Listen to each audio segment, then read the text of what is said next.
The gunshot echoed through the rain-soaked alley before Amara's world went black. Now, her eyes snapped open to silk sheets and the scent of expensive cologne she didn't recognize. Her head throbbed like someone had taken a hammer to her skull. The room spun as she tried to sit up, her vision adjusting to the floor-to-ceiling windows revealing Seoul's glittering skyline through the morning rain.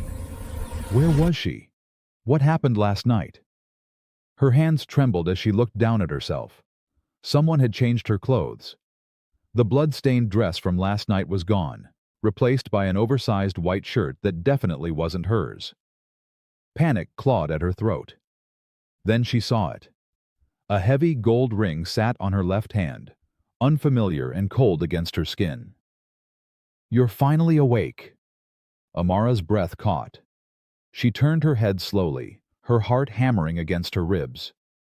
A man sat in the shadows by the window, his face partially illuminated by the gray morning light. He was beautiful in the way a blade was beautiful, sharp and dangerous. Dark eyes watched her with an intensity that made her skin prickle. His black suit was perfectly tailored, his presence filling the room like smoke. "Who are you?" Her voice came out hoarse, barely above a whisper. "Where am I? What did you do to me?" The man stood, moving with the grace of a predator. As he stepped into the light, recognition hit her like a physical blow. She'd seen his face before, plastered across news reports and whispered about in the international student dormitories. Seo-Jun Kang. The name alone made people in Seoul lower their voices. "What did I do?" His voice was smooth, accented English rolling off his tongue. "I saved your life, Amara Ndlovu, and you became my wife in the process." "What?" The word exploded from her lips. She scrambled backward on the bed, her body screaming in protest. "You're insane! I don't know you! I would never—" "Check your finger." Amara looked down at the ring again, her stomach churning. This couldn't be real. This was a nightmare. She'd wake up any second in her cramped student apartment in Hongdae, late for her architecture lecture. "I don't remember anything," she said, hating how her voice shook.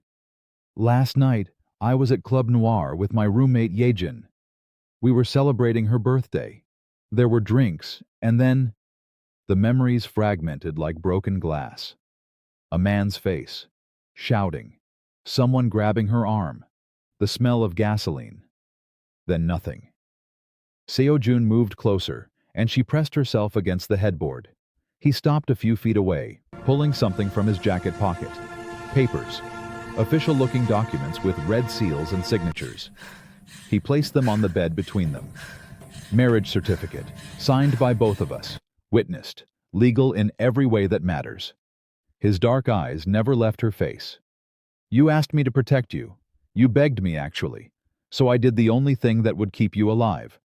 Amara's hands shook as she grabbed. The papers. Her signature was there, looping and unmistakable. Her passport photo stared back at her. But she had no memory of signing anything, no memory of agreeing to this madness. "This is kidnapping," she said, her voice gaining strength from anger. "I want to leave, right now. Give me my phone. Give me my passport." "Your passport is in my safe. Your phone was destroyed in the fire." He turned away, walking to a bar cart and pouring amber liquid into a crystal glass. "You can't leave. Not yet. Not until I say so." "You can't keep me here!" She threw the papers at him, her fear transforming into rage. "I have rights. I'll call the police. I'll call the embassy. You'll do nothing." His voice cut through her protests like ice. He turned back to face her, and for the first time, she saw something flicker in those cold eyes. Was it concern? Guilt? Because, according to every record that matters, you're already dead. The room tilted. What? Seo-Jun picked up a remote and clicked on the massive television mounted on the wall. The morning news filled the screen, a female anchor speaking in rapid Korean. Amara's eyes locked on the image behind her. Club Noir, engulfed in flames. Emergency vehicles. body bags. The anchor's face appeared again, and then another photo. Amara felt the air leave her lungs. It was her student ID photo from Yonsei University. "The fire killed 7 people last night," Seo-Jun translated, his voice emotionless. "You were identified as one of the victims. Dental records, personal effects found at the scene. Your roommate already gave a statement to police. As far as Seoul is concerned, Amara and Lovu died at 11:47 p.m. in that nightclub." "No." The word was barely a breath. "No, that's impossible. I'm right here. I'm alive. This is a mistake. Yejin knows Yejin believes you're dead. Your university believes you're dead. Your family in Ghana will receive notification within hours." He took a slow sip of his drink, watching her over the rim. "The only people who know the truth are in this room." Amara's mind raced. This couldn't be happening. She was a 24-year-old architecture student. She came to Seoul on scholarship to study urban design. She spent her days in libraries and her nights working part-time at a cafe in Itaewon. She wasn't involved in whatever dark world this man inhabited. "Why?" she whispered. "Why would you do this?" Seo-Jun set down his glass with deliberate care. "Because the men who set that fire were looking for you specifically. Because someone wants you dead, Amara. And because your father made promises he couldn't keep 20 years ago, and now you're paying the price." "My father?" Her voice cracked. "My father died when I was 7. He was a businessman. He worked in import-export. He had nothing to do with people like you. Your father worked for me." Seo-Jun's words fell like stones.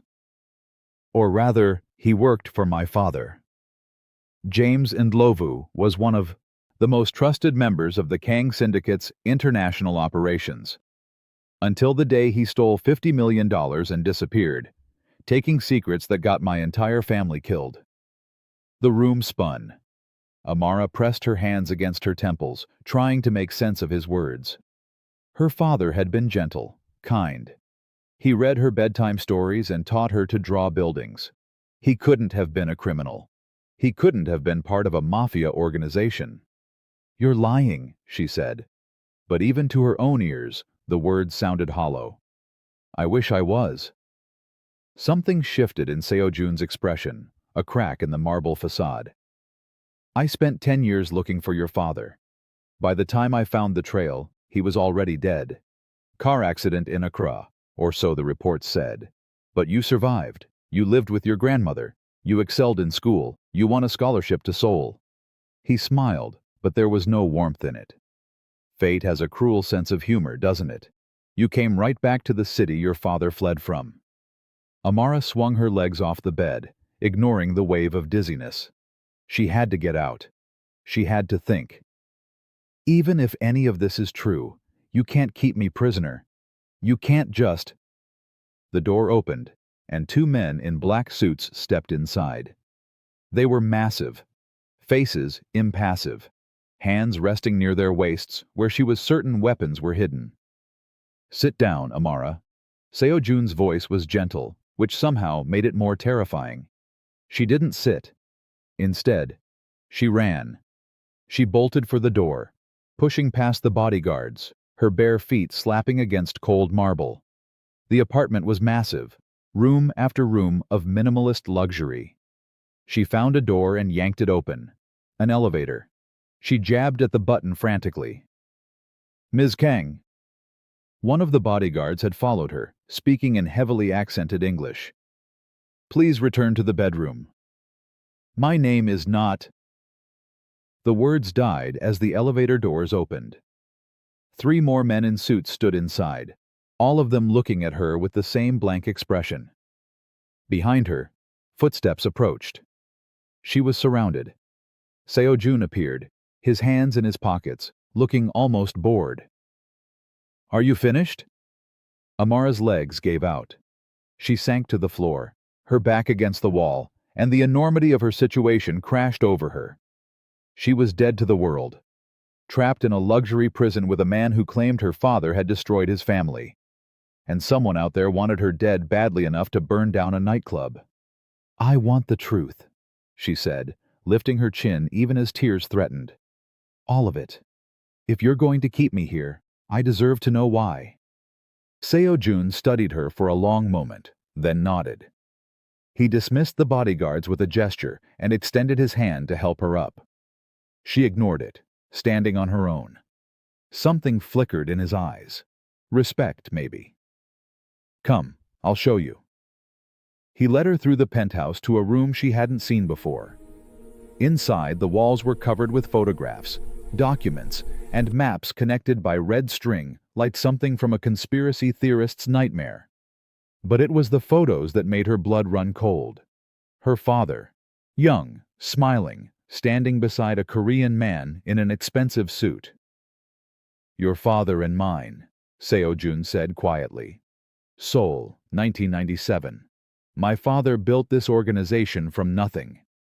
Your father helped him expand internationally. They were brothers, in every way that mattered." Amara moved closer, her eyes scanning the images. Her father looked so young, so alive. She'd been born in 1999, which meant these photos were taken before she existed. There were more pictures. Her father at parties, at business meetings, always at the older Kang's side. What happened? She hated how small her voice sounded. The Asian financial crisis hit in '97. My father's empire was built on loans and leverage. When everything collapsed, he needed cash fast. Your father was managing one of our offshore accounts, $50 million, meant to pay off debts to some very dangerous people. Seo-Jun's jaw tightened. Your father emptied the account and vanished. The people we owed didn't care about explanations. They wanted blood. He moved to another section of the wall, and Amara's stomach turned. Crime scene photos, bodies, a house burned to the ground. My mother, my sister, my grandfather, all dead within a week. His voice was flat, emotionless, but his hands were clenched into fists. I was 19, studying business in New York, planning to go legitimate, to make my father proud by cleaning up the family name. Instead, I came home to ashes and bodies. I inherited an empire built on violence, and I had no choice but to become the monster they needed me to be. Amara pressed her hand to her mouth, fighting nausea. "I'm sorry. God, I'm so sorry. But I didn't know. I was a child. I can't be responsible for what my father did." "I know." Seo-Jun turned to face her, and for the first time, she saw the exhaustion in his eyes. "I tracked your father for years. By the time I found him, he was dead. I thought about taking my revenge on you, the daughter who lived while my family died. I had your address in Ghana. I could have sent someone. It would have been easy." "Why didn't you?" The question hung in the air between them. "Because I saw the photos your grandmother posted online. Birthday parties, school graduations, a girl who loved to draw buildings and dream of creating something beautiful." He laughed, but it was hollow. "I couldn't kill an innocent, so I monitored you from afar. When you won the scholarship to Seoul, I thought about intervening, warning you away. But you had no idea who your father really was. You were just a student chasing a dream." "Then what changed? Why am I here now?" Seo-Jun pulled out his phone and swiped through images. He held it out to her. Security camera footage, time-stamped from last night. Amara watched herself at Club Noir, dancing with Seo-Jun, laughing. Then a man approached. He whispered something in her ear, and her expression changed. Fear. She saw herself follow him toward a back room. "Who is that?" she asked. "Min-jae Park, my second in command. Or he was, until last night." Seo-Jun's voice hardened. "Min-jae has been quietly consolidating power, trying to push me out. He discovered your father's old files in our archive. He became obsessed with the idea that you might know where the 50 million went. He started to believe your father passed the access codes to you before he died." "That's insane. I was 7 when he died. He barely talked to me about his work." I know that. But Min-jae doesn't care. He wanted to interrogate you, torture you if necessary. When I found out his plan to grab you from the club, I moved first. Seo-jun's eyes met hers. I sent my men to extract you. Min-jae responded by setting the fire to cover his tracks and hopefully kill us both. I got you out through the kitchen. You were unconscious from smoke inhalation. I took you to a private doctor. Amara's mind reeled. The marriage. You said I signed the papers. You said I asked you to protect me. You were delirious from the smoke and drugs they'd given you. You kept saying you didn't want to die. You begged me not to let them find you. His voice softened slightly. In Korean law, a married couple can't be forced to testify against each other. As my wife, you're under my protection. Every member of my organization is sworn to guard you. It was the only way to keep you safe without locking you in a basement. So, I'm a prisoner with a better view, she said bitterly. You're alive, he countered, which is more than you would be if Min-jae had his way. They stood in silence, the weight of revelations crushing down on them. Amara looked at the photos again, her father's young face smiling at her from 20 years ago. Had he been a good man who made a terrible choice? Or had she never really known him at all? What happens now? She asked finally. Now we wait. Min-jae thinks you're dead, which gives us time. I have people searching for him, but he's gone underground. Until I can neutralize the threat, you stay here. You stay dead. Seo-Jun moved toward the door, then paused. I know you hate me. I know you didn't choose this. But I meant what I said. I will keep you safe. I owe your father that much, even after everything. You owe my father? Amara's voice rose.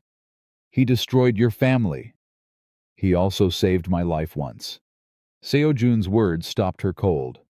Seoul, 1996. I was 17, stupid, trying to prove myself. I got caught in a territory dispute with the Yakuza. They had me in an alley, 3 men with knives. Your father found me. He wasn't a fighter, but he stepped in anyway. Took a blade meant for my throat. He touched his shoulder absently. That scar on your father's collarbone? He got it saving me. My father made him a full member of the family that night. So yes, I owe him. The debt goes both ways. He left before she could respond. Amara sank into a chair, her mind spinning. Everything she thought she knew about her life, her father, herself, was a lie. She was legally dead, married to a Mafia boss, and hunted by his second-in-command. Her small world of lectures and cafes and dreams of designing beautiful buildings had shattered like glass. Days blurred together. Seo-Jun gave her the run of the penthouse, but stationed guards at every exit. She had her own room, private bathroom, access to a library filled with books in multiple languages. He provided clothes in her size, anything she requested within reason. It was a gilded cage, but a cage nonetheless.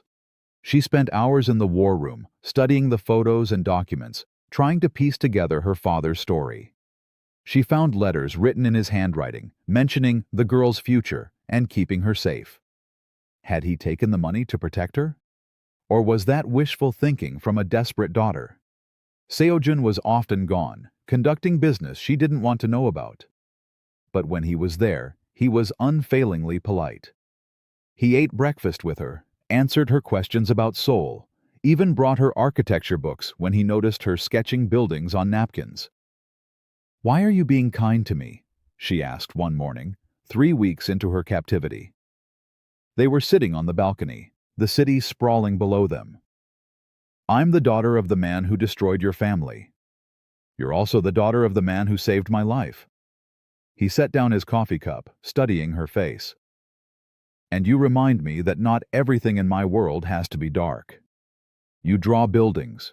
You see beauty in concrete and steel. You dream of creating things, not destroying them."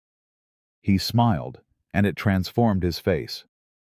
"I'd forgotten people like you existed." Something shifted between them in that moment. A fragile thread of understanding. Amara found herself noticing things about him. The way he always checked that she'd eaten before he did. How he stood between her and the window during thunderstorms, as if shielding her from the weather. The exhaustion in his eyes late at night, the weight of his empire pressing down on him. "Tell me about your sister," she said one evening. They were in his study, rain pattering against the windows. Seo-Jun's face closed off. "Why?" "Because you never talk about her. You talk about your father's business, your mother's kindness, but never your sister." Amara set down her sketchpad. "What was her name?" A long silence. Then, Ji-yeon. She was 12 when she died. She wanted to be a dancer. She used to practice in the garden, driving my mother crazy with her music at all hours. His voice cracked slightly. She died in her sleep, poison in her medication. She never even knew what was happening. "I'm sorry," Amara whispered. "She would have liked you," he said softly. "You have the same stubbornness, the same fire." Their eyes met, and Amara felt something dangerous stir in her chest. This was insane. He was her captor, the son of her father's partner, the man keeping her prisoner in a luxury penthouse. She shouldn't feel this pull toward him, but she did. "Seo-Jun," she started, but he stood abruptly. "I have business to attend to. Don't wait up." He left, and she felt the loss of his presence like a physical thing. That night, she heard sounds from his room. She shouldn't have gone to investigate. She should have stayed in her own space, maintained the distance. But her feet carried her down the hall. His door was cracked open, and through it, she saw him sitting on the edge of his bed, head in his hands. "Are you okay?" she asked softly. He looked up, startled. Without his usual armor of expensive suits and cold control, he looked younger, vulnerable. "I'm fine. Go back to bed, Amara." "You're not fine." She stepped inside, closing the door behind her. "Tell me what's wrong." "Everything," he said with a hollow laugh. "Everything is wrong. Min-jae is still out there. My organization is fracturing. There are whispers that I'm weak, that I let emotion cloud my judgment." He looked at her. "They're right. I should have killed you. I should have avenged my family. Instead, I married you, protected you, and now I can't stop thinking about you." Her breath caught. "Seo-Jun." "You should hate me," he continued, standing. "I've stolen your life, your freedom, your identity. But every morning I wake up, and you're here, drawing your buildings, and asking me questions, and looking at me like I'm more than just the monster I've become. And He stopped, shaking his head. "I'm being foolish." Amara crossed the distance between them. She shouldn't do this. This was Stockholm Syndrome, or trauma bonding, or any number of psychological phenomena her rational mind could name. But her heart didn't care about logic. "You're not foolish," she said. "And you're not a monster. You're a man who had terrible choices forced on him, who carries impossible weight, who saved someone he should have hated because he still believes in something good." "There's nothing good left in me." "Then why do you leave books about Ghanaian architecture on my nightstand? Why do you make sure the kitchen stock's red because you know I miss home? Why do you stand between me and the window during storms because you notice they make me nervous?" She reached up, her hand trembling as she touched his face. "You're not as dark as you think you are, Seo-Jun Kang." He caught her hand, his thumb brushing her wrist. "If I kiss you right now, you'll hate yourself in the morning." "Maybe," she whispered, "but I don't care." He kissed her. It was desperate and tender and filled with all the loneliness they both carried. Amara melted into him, her fingers tangling in his hair. This was madness, but it was the first thing that had felt real since she woke up in his bed wearing a wedding ring. When they broke apart, both breathing hard, he pressed his forehead to hers. "I can't let you go. I know I should, but I can't." "I know," she said, because somewhere between captivity and kindness, between fear and fascination, she'd fallen, for the monster who turned out to be human. I know. The following weeks were strange. They existed in a bubble, isolated from the world, growing closer despite the darkness surrounding them. Seo-Jun taught her Korean. She made him laugh with her terrible pronunciation. They cooked together. She sketched while he worked, and at night they talked until dawn about dreams that seemed impossible now. But the bubble couldn't last. Detective Han So-ra had been investigating the Club Noir fire since it happened. She was tenacious, known throughout Seoul for never letting a case go. Something about Amara's death bothered her. The body identified through dental records didn't match the height listed on her university ID. Small discrepancy, but enough to raise questions. She started digging. She pulled security footage from surrounding streets. She interviewed witnesses. And then she saw it. A black car leaving the scene minutes before the fire started. A girl matching Amara's description being carried inside. The car belonged to Seo-Jun Kang. So-ra knew she couldn't approach directly. Kang had half the police force in his pocket. But she was patient. She watched. She waited. And one afternoon, she saw them. Seo-Jun and Amara, on a private balcony, visible only from a specific angle with a telephoto lens. The supposedly dead student, very much alive, in the arms of Seoul's most feared criminal. "I have you now," So-ra whispered, clicking photo after photo. Meanwhile, Min-jae Park was preparing his own move. He'd lost the element of surprise, but he had resources. He'd been recruiting members loyal to him, promising them power and wealth when he took control. He knew Seo-Jun's weakness now. The girl. The one who should be dead. "Find every detail about the penthouse security," he told his men. "I want to know every camera, every guard rotation, every exit. We move in 3 days." Back in the penthouse, Amara woke from a nightmare, gasping. Seo-Jun was there instantly, pulling her close. "Another dream about the fire?" "No," she said, shaking. "My father. I remembered something. The last day I saw him alive, he gave me something. A birthday present. I was turning 7. It was a silver necklace with a pendant. He said to keep it forever, that it was the most important gift he'd ever give me." "Do you still have it?" "My grandmother kept a box of his things. I never opened it. I couldn't bear to. It's in storage in Accra." She looked up at him. "What if there's something on that necklace? Some kind of code or key?" Seo-Jun's eyes sharpened. "I'll send someone to Ghana tonight. If there's anything there, we'll find it." But they were out of time. 3 days later, just after midnight, explosions rocked the building. Not enough to collapse it, but enough to disable security systems. Min-jae's men poured in, armed and ready. Seo-Jun grabbed Amara, pulling her toward a panic room hidden behind a bookshelf. "Stay here. Don't come out until I come. For you." "No," she said fiercely. "I'm not hiding while you fight alone." "Amara, I'm already dead, remember? They can't kill me twice." She grabbed a letter opener from his desk, the only weapon within reach. "We're in this together." He kissed her hard and fast. "Together, but stay behind me." They moved through the penthouse, the sounds of gunfire echoing from below. Seo-Jun's remaining loyal men were fighting on the lower floors, buying time. But Min-jae was smart. He'd sent a small team straight to the top floor, knowing exactly where to find them.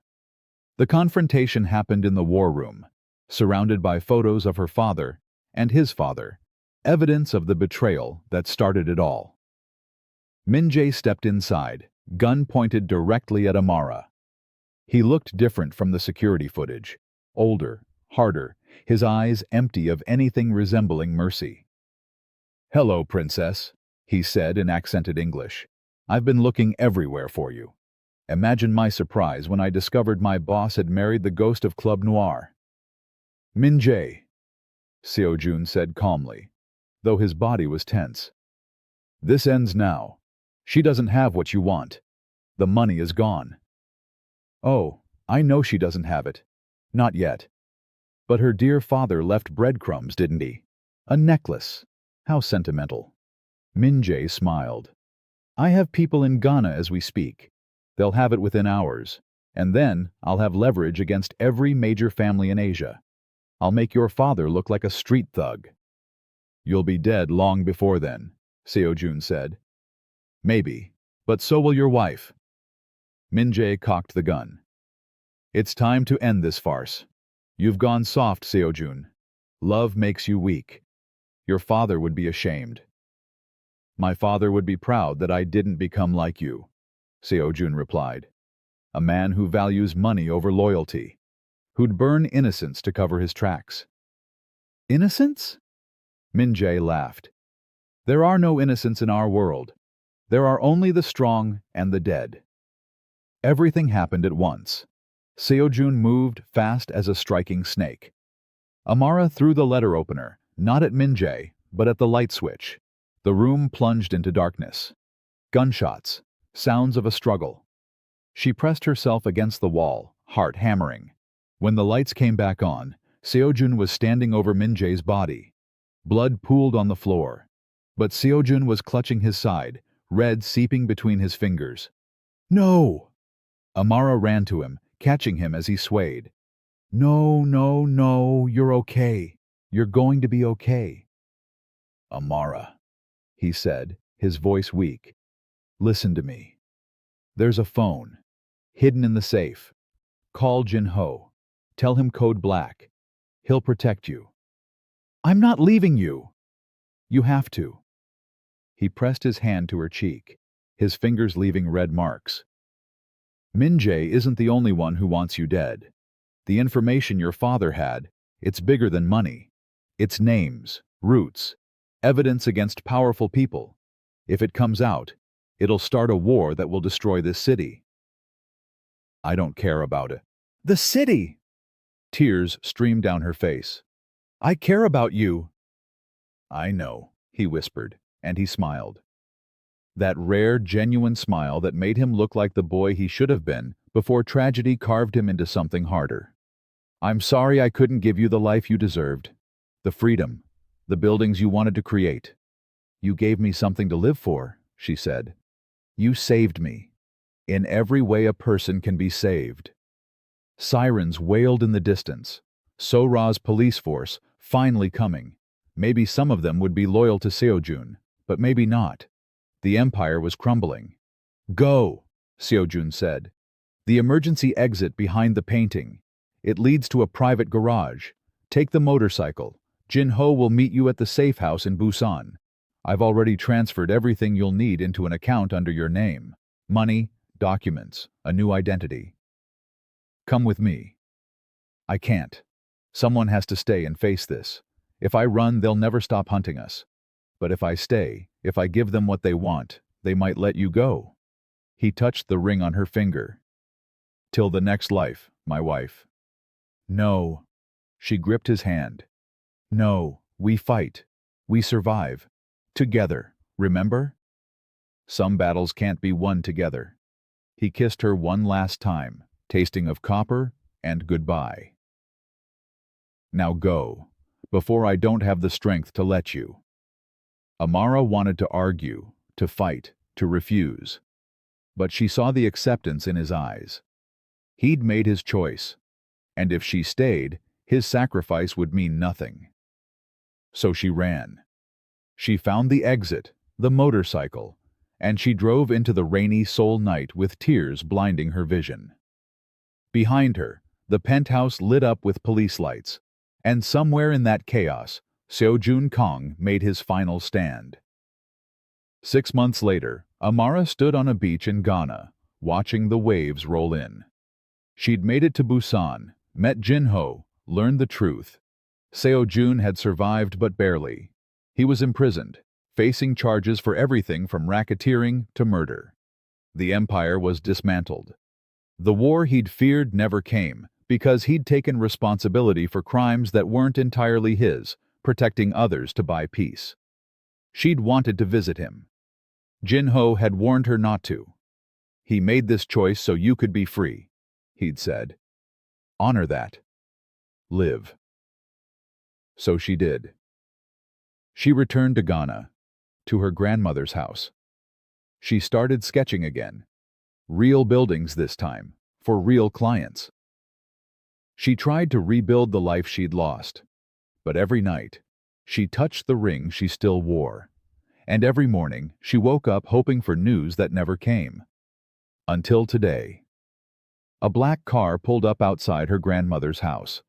A courier stepped out, carrying a small velvet box. He handed it to her without a word and drove away.